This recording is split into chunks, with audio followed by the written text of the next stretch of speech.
Today is Tuesday, Parashat Chukat.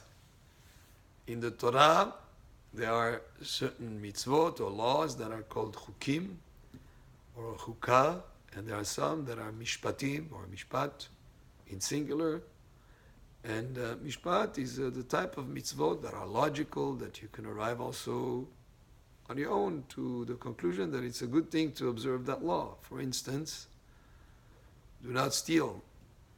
A society to be able to exist, people have to respect the property of others and not to take it inappropriately.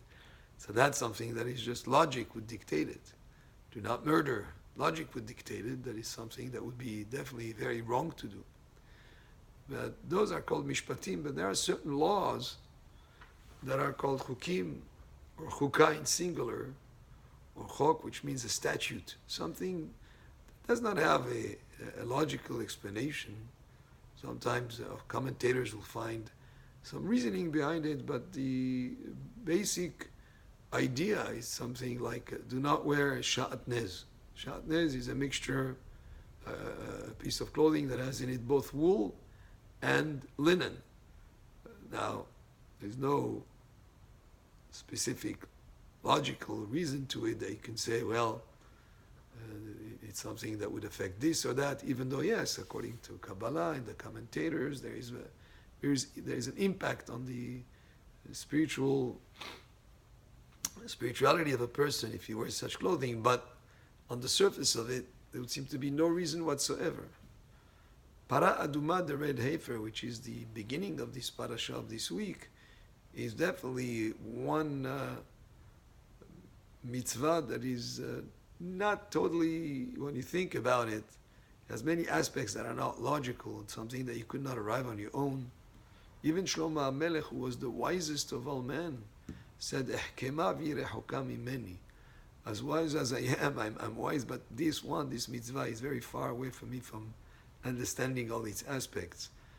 For instance, that the person who's sprinkling the ashes of para aduma on an impure person, the person who's sprinkling was pure before he became impure, and the person who was impure that has the ashes sprinkled on him becomes purified, becomes tahor.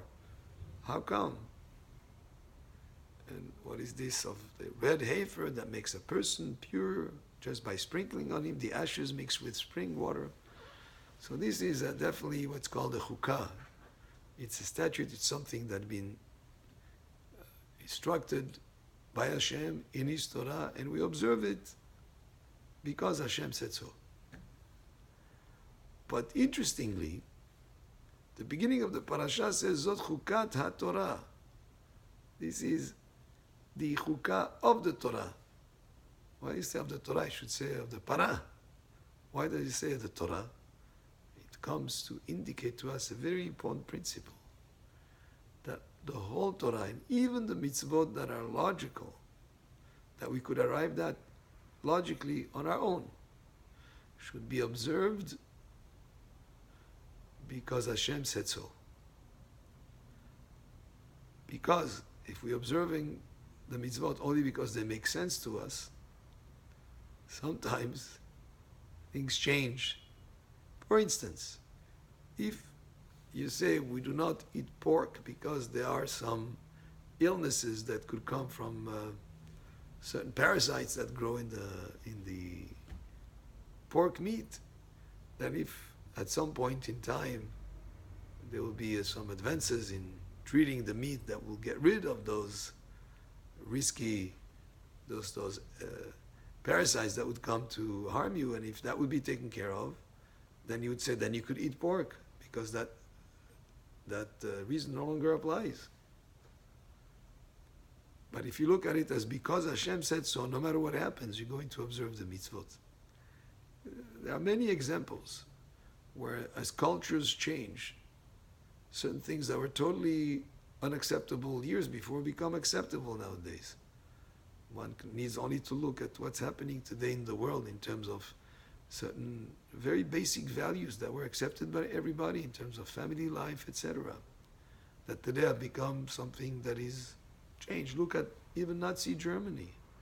people were very advanced in terms of their science and humanities and incredible poetry and music, yet they become a very barbaric nation, and they justified the murder of children and elderly. Why?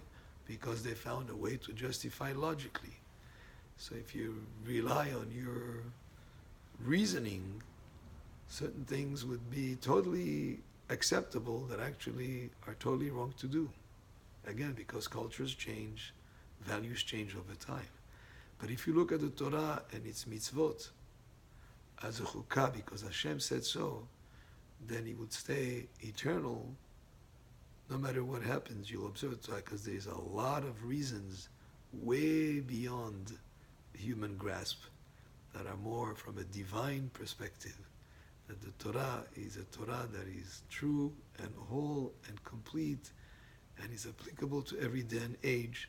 And that's why it says Zot Chukat Hatorah. Even those mitzvot you don't understand, and even the mitzvot you understand, observe them because Hashem said so. Because if you start relying only when it makes sense to you, you may not observe them, or you may find reasons why not to observe them when you can justify whatever. Baruch Adonai le'olam, amen ve'amen.